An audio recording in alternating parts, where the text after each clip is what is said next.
Social media పెట్టుకున్నంత నీచ స్థితికి అవసరం లేదు. అమ్మ, ఇద్దరు ముఖ్యమంత్రుల మీద గెలిపించారు. కామారెడ్డి ప్రజలు విఘ్నులు అన్నారు. ఇద్దరు ఇట్లలో ఒక్కరు ముఖ్యమంత్రి అవుతారని మీకు తెలుసు, నాకు తెలుసు. అయినా నన్ను ఓటేసి గెలిపించారు. నేను గెలిచిన నుంచి గెలవక ముందు అదే కారులో ఒక్కొన్నే వచ్చిన, ఇయ్యాల కూడా నేను ఒక్కొన్నే వచ్చిన. 20 మందిని వేసుకొని 20 బండ్లు వేసుకొని వస్తేనే లీడర్ అని మీరు అనుకుంటే ఆ లీడర్షిప్ నాకు అవసరం లేదు. పొద్దున్న లేవగానే దరిద్ర ముఖాలు కనిపించేటట్టు ఫ్లెక్సీలు రోడ్ల పొంటంతా వేసుకుంటేనే లీడర్ అంటే ఆ లీడర్ నాకు అవసరం లేదు. భార్య ముఖం భర్త, భర్త ముఖం భార్య చూస్తే శుభం. పిల్లలు తల్లిదండ్రుల ముఖం చూస్తే శుభం. కుటుంబం అంతా దేవుని దగ్గరికి వస్తే శుభం. కానీ దొంగన కొడుకుల ముఖం లీడర్ల చూస్తే ఏమొస్తుంది నాకు అర్థం కాదు. పొద్దున్న ఒకడు ఈ మూలకు మొక్కుకుంటుంటాడు, ఒకడు చెయ్యి ఊపుతాడు, ఒకడు నడుచుకుంటుంటాడు. సంక్రాంతి పండుగ శుభాకాంక్ష ఆడు ఎత్తనే మనం చేగోలు చేస్తాం, లేకుంటే చేయనే చేయం. ఆడు వినాయక చవితి శుభాకాంక్షలు పాశం ఆడండి పెట్టినట్టు ఏముంది. దీపావళికి పేనీలు అంతా కూర్చు, సంక్రాంతికి ముగ్గులేపిస్తే కూర్చు. అదే పని తప్ప వేరే ఆలోచనే లేదు. అమ్మా, మున్సిపల్ అంటే కోట్లు. మీకు అర్థమవుతుందా? అభివృద్ధి ఏందనేది కూడా తెలియని పరిస్థితి. 90% జనానికి 90% కూడా చదువుకున్న వాళ్ళకు కూడా మున్సిపల్లో ఇంత ఉంటుందని తెలియాలనే చెప్పిన. అమ్మ, ఎవరికి ఓటేస్తారనేది మీ నిర్ణయం. నరేందర్కి వేసుకోరు, ఇంకోనికి వేసుకొని, కానీ నిజాయితీకి ఓటేయండి. నిజాయితీగా కాకుండా మీరు అనవసరమైన లంగల్ని గెలిపిస్తే మీ కిందికి నీళ్ళు వస్తాయి తప్ప ఎవరికేం లేదు. అన్న, మీరు ఓటేస్తే ఎమ్మెల్యే, మీరు ఓడగొడితే మాజీ ఎమ్మెల్యే, నాకేం పెద్ద సమస్య లేదు.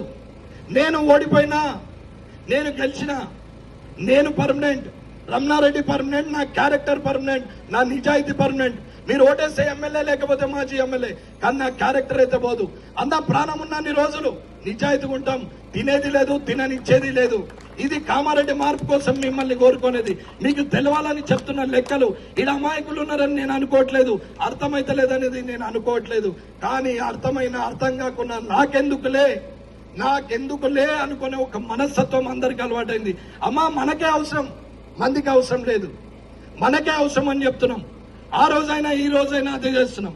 20 బండ్లు వేసుకొని వస్తే ఒక 2 బండ్లు ముందు వస్తాయి, 2 వీడియోలు ముందు వస్తాయి. ఆడికెళ్ళి బండ్లు వస్తుంటే జూమ్ చేసి తీస్తారు. అవన్నీ వచ్చి ఆగుతాయి.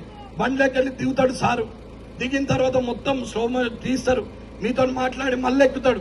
పోతా ఉంటాయి. ఇది మళ్ళీ సోషల్ మీడియాలో బాలకృష్ణ సినిమాల బాలకృష్ణ కొంచెం స్పీడ్ దిగుతారు, కానీ వీళ్ళు అంతకన్నా ఎక్కువ స్లో మోషన్ లో దిగుతారు. దానికో పాట దడు అన్నొచ్చిండు అన్న దేనికి వచ్చిండు, ఏం బీగనికి వచ్చిండు అనేది తెలియాలి కదా. ఇది కూడా అర్థం కాకుండా మరి లీడర్ గాడా, మరి రమణారెడ్డి 2 బండ్లు 40 బండ్లు వేసుకొని రారాదా? వస్తా, 20 బండ్లు వేసుకొని వస్తాను రేపటి నుంచి. కానీ 20 బండ్లలో 20,000 డీజిల్ కావాలా? 20 బండ్లలో 5 చొప్పున 10 మంది ఉంటారు, 20,000 టిఫిన్ కావాలా? మధ్యాహ్నం అన్నో మంచి నాన్ వెజ్ అన్న నోరు సప్పగా నిన్ననే తింటాడు, మళ్ళా సప్పగా అవుతుంది. వానికి మళ్ళా 30,000 పెట్టి మళ్ళీ నాన్ వెజ్ తినిపించాలా?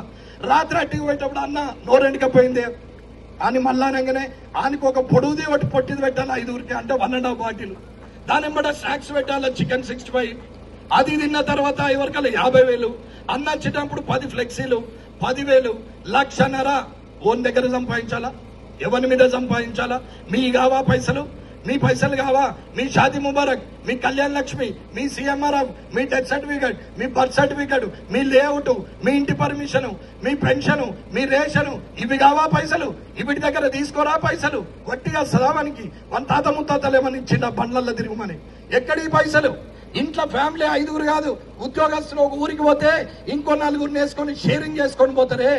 మరి దాంట్లో నా షేరింగ్ ఇలా కనపడదా? అది నా పైసా, ఇదేమో ప్రజల పైసా. ప్రజలలో నువ్వు లేవా? ఇది తెలియదా? ఇది ఆలోచించకపోతే ఎట్లా? కాబట్టి ఆలోచించుకొని నిర్ణయం తీసుకుంటారని కోరుకుంటూ ఈ అవకాశం ఇచ్చిన మీ అందరికీ ధన్యవాదాలు తెలియజేస్తూ ముగిస్తున్నాను.